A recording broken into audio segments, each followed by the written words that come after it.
Hello there, this is Kishore Subramanian from the Google Web Designer team, and today I'm going to talk to you about how to use GWD to create a multiple page interstitial ad. So let's get started here. I'm going to first create a new file. As you can see, there are under the Google Ads section, I'm going to select the interstitial. There's also ways to create the banner and the expandable. And in this particular demo, I'm going to pick the interstitial ad. Environment is another term that you're going to hear me speak more often.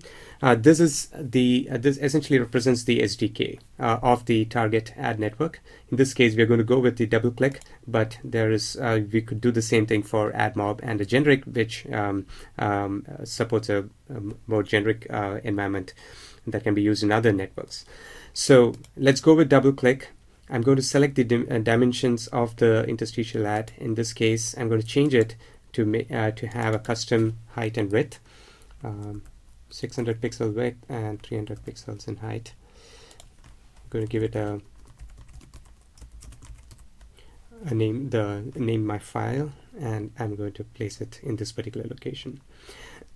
The animation mode is the mode of the timeline used in GWD. I'm going to go with the quick mode of the timeline. There's also the advanced mode, which allows you to do a lot more. All right, let's click OK and see. Okay, there we go. This is the main stage area of the GWD tool.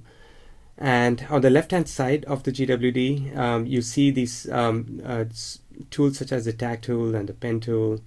You could drag a rectangle canvas component and so on and so forth.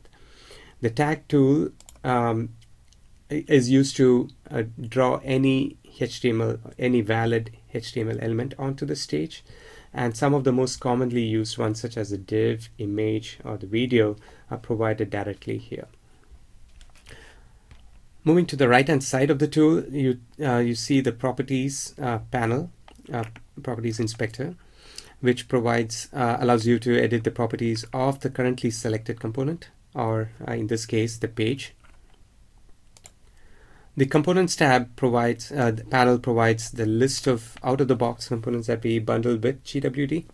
Things like the swipeable gallery, the different types of gallery, the map and video, YouTube, and so on.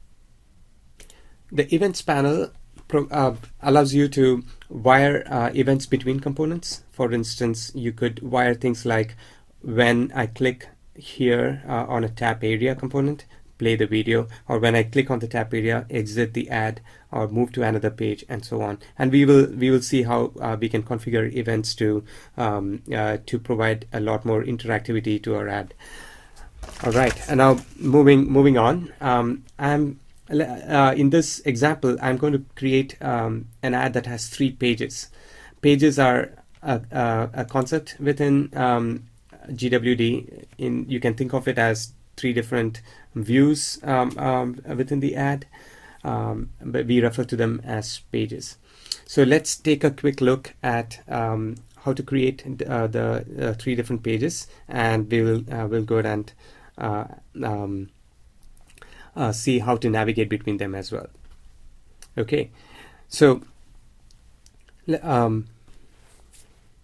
I'm going to add a new page here. So first, before I do that, I'm going to rename this as my first page. And I'm going to add a new one. And before that, again, I'll go ahead and give it a color.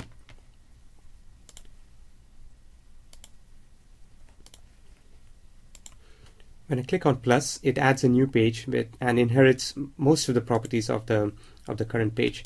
So in this case, I'm just going to call it the gallery page, and one more, which I'm going to call as a file page. All right. Okay, let's go back to the first page. Let's quickly add a div and create a simple animation.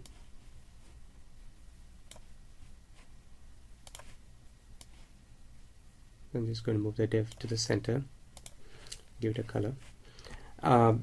Using the quick mode timeline, I'm just going to create a very simple animation just to get something started with for this page. Clicking on plus here, I'm just going to move things around, change the color, and one more to go back to the original state. And this time we'll end it with a different color. Let me quickly play this to make sure it works as we had thought, we had designed it. Okay, now we want to now navigate from this page to the second page, and to do that, and at the same time we want to navigate as soon as the first page animation ends. Now this is where the events panel comes in. So let's go ahead and click plus. So on the first page, as soon as the animation completes, I want to move to the second page, which is our gallery page, and I want to use the fade page transition effect with a duration of 500 milliseconds. Alright, now we've configured it. Let's actually move to the second page here, and in the second page let's also add a gallery. So this is a gallery page. I'm going to pull up a swipeable gallery. Let me move it to the center.